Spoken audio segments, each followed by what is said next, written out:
News update చూద్దాం.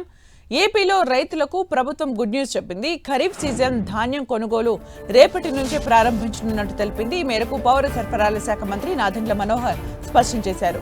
రైతులు తమ వివరాలు నమోదు చేసుకోవడానికి వాట్సాప్ నెంబర్ కూడా ఏర్పాటు చేశామన్నారు.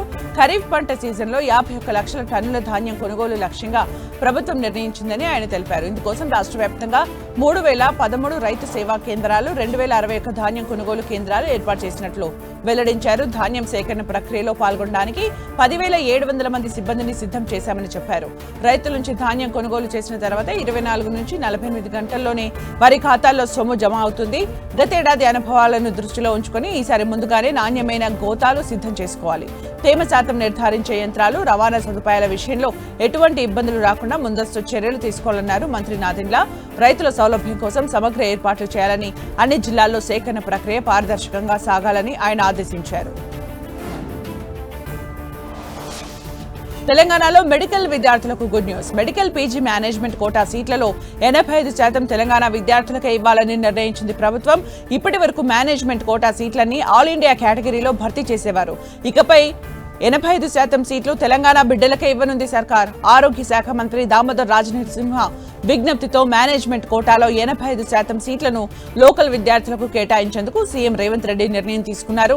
ఈ మేరకు వెంటనే ఉత్తర్వులు జారీ చేయాలని హెల్త్ సెక్రటరీని ఆదేశించారు. రాష్ట్ర ప్రభుత్వ నిర్ణయంతో మెడికోల దశాబ్దాల ఆకాంక్ష నెరవేరనుంది.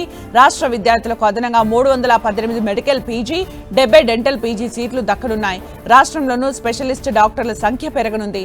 ప్రజలకు మరింత మెరుగైన వైద్య సేవలు అందించే దిశగా ప్రభుత్వ చర్యలు తీసుకుంటుంది.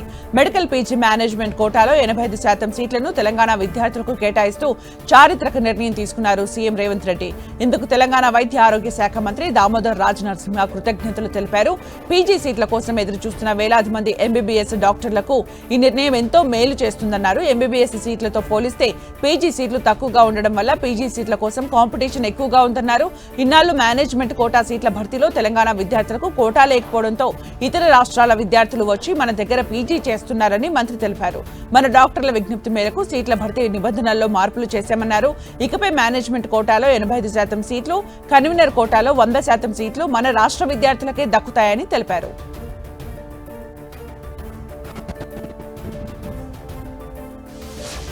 ఈ ఏడాది అక్టోబర్ నెలలో యూపీఐ చెల్లింపులు ఆల్ టైమ్ హై స్థాయికి చేరాయి. National payments corporation of India తాజాగా విడుదల చేసిన డేటా ప్రకారం యూనిఫైడ్ పేమెంట్స్ ఇంటర్ఫేస్ అక్టోబర్లో లావాదేవీల సంఖ్య, విలువ రెండింటిలోనూ ఆల్ టైమ్ గరిష్ట స్థాయికి చేరుకుంది. దీని ద్వారా 27.28 లక్షల కోట్ల విలువైన 2070 కోట్ల లావాదేవీలు జరిగాయి. దేశవ్యాప్తంగా పండుగ సీజన్, జీఎస్టీ 2.4 రేట్ల తగ్గింపు చర్యల అమలు కారణంగా ప్రజల వ్యయం, పెరిగిన వ్యాపార కార్యకలాపాలు ఇందుకు మద్దతిచ్చాయి. అంతేకాకుండా జీఎస్టీ నిబంధనలు సడలించడంతో పాటు రీఫండ్లు వేగంగా జరగడంతో చిన్న వ్యాపారాల్లో నగదు లభ్యత, రీటైల్, ఈ కామర్స్ ప్లాట్ఫామ్స్ లో పండుగ ఖర్చు పెరిగేందుకు వీలైందని ఫిన్టెక్ పరిశ్రమల వర్గాలు తెలిపాయి. ముఖ్యంగా చిన్న పట్టణాలు, గ్రామీణ ప్రాంతాల్లో ఎక్కువ లావాదేవీలు అధికంగా ఉన్నాయి. వీటికి యూపీఐ క్రెడిట్ సౌకర్యాలు, యూపీఐ లైట్ కు పెరుగుతున్న ఆదరణ కూడా దోహదపడ్డాయని ఎన్పీసీఐ అభిప్రాయపడింది. డిజిటల్ చెల్లింపులకు సంబంధించి అందుబాటులో ఉన్న సదుపాయాలు, పెళ్లిళ్లు, ట్రావెల్ సీజన్ కాబట్టి రానున్న రోజుల్లో యూపీఐ లావాదేవీలు ఇదే ఊపులో కొనసాగుతాయని నిపుణులు భావిస్తున్నారు.